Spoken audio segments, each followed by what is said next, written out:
Hey everybody, Mark Herman, aka LA Bengal fan on Twitter, Facebook, Instagram, YouTube, repping the Bengals for the AFC Northerners. So I told you I'd be back when there was a little news to report, and we've had some news in the last few days, not to mention camp's opening, so I thought we'd throw up a video. First thing I want to say is I was the happiest guy in the world when I read about that Tyler Boyd extension. Not only was it a good number, I think it was a fair number. He had kind of targeted the Sterling Shepard number that he got at the Giants, but we really needed to keep him in the fold. Tyler Boyd has really shown to be a valuable commodity out there in terms of production on the field. He's a high character guy, and God knows we did not want him winding up in Pittsburgh.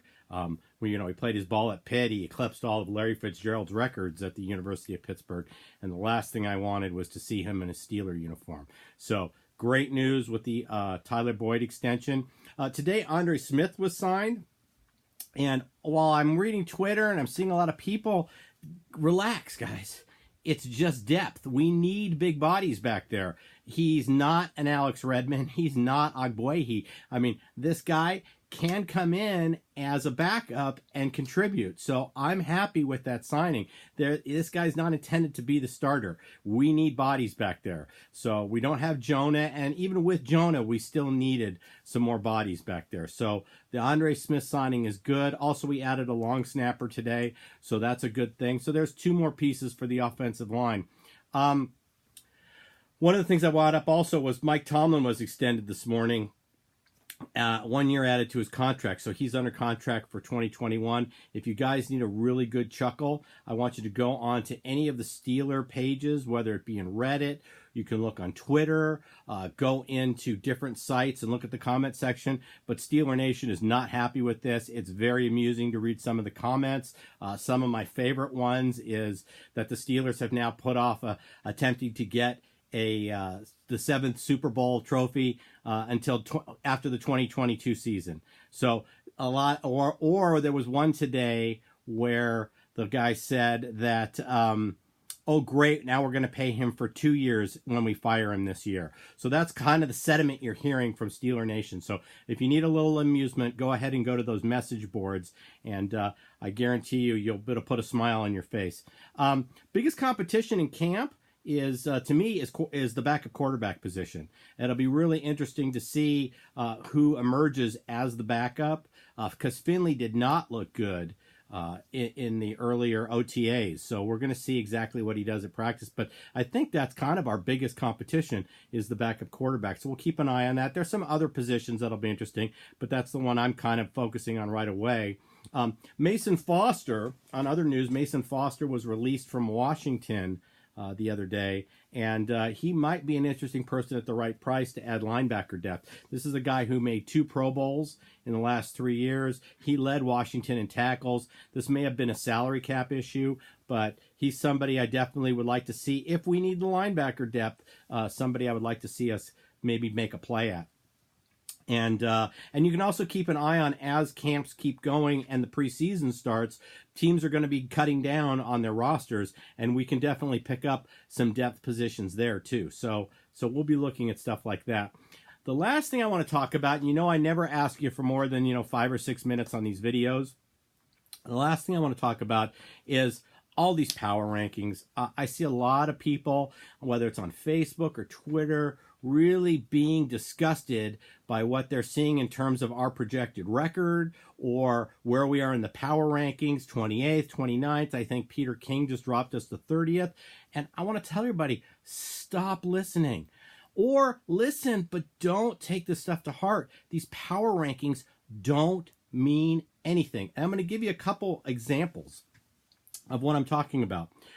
When Jeff Fisher was fired from the Rams and Sean McVay took over the team 2 years ago, the power ranking for the Rams, and I had to do a little research, but the end of the season, 2016, 2017 season, the end of that season, Sean McVay's hired the preseason ranking for the Rams when he was coming in and bringing guys like our own Zach Taylor as the quarterback coach to work with Jared Goff.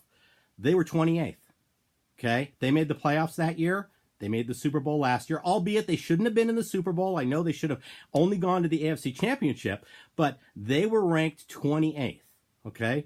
The Bears last year, new coach, all kinds. Everybody's looking at the Packers. The Vikings are coming off their, win, and they had made it to the AFC Championship.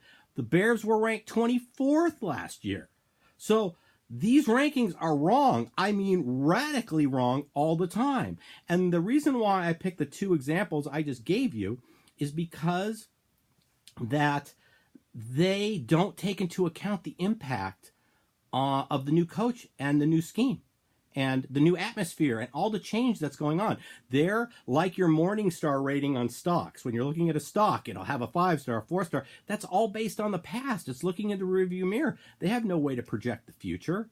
So it's the same thing here. It's all off past performance. They're looking in the rearview mirror and ranking us 28th, 30th, 29th. I don't care. Don't listen to it at all. It means absolutely nothing. Okay, we can surprise this year. I know USA Today projected, I think, a 3-13 record. I've seen a bunch of people post that article. Stop listening to it. It doesn't mean anything. Well, I don't know what the projection was for the Bears, but if they were 24th, they had a losing record. And I guarantee you 3 years ago, the Rams were probably projected to be a 4 or 5 win team. So don't listen to them. They're wrong all the time. It means absolutely nothing. So I want to tell Bengal Nation out there, just relax, okay? And the last thing is I tweeted out an article from Logi who did a 5 reasons. I can't remember the exact title of it, but I retweeted it out. It's on my Facebook page. It's on my Twitter feed. So go take a look at it. But he talked about 5 reasons why the Bengals are going to be better than people think. And I really don't think a lot of fans are looking at the last 2 that he had on his list. And that's that Zach Taylor is going to bring in different blocking schemes, which can, even if our line is not a top 10 line or a top 20 line, if it's just adequate, there are blocking schemes that we can do to create a second more for Andy Dalton. And I think that's going to help a lot because Marvin Lewis certainly was not a genius when it came to this stuff. And the second thing is Christian Westerman. Everybody forgets about him. I was yelling about him last year.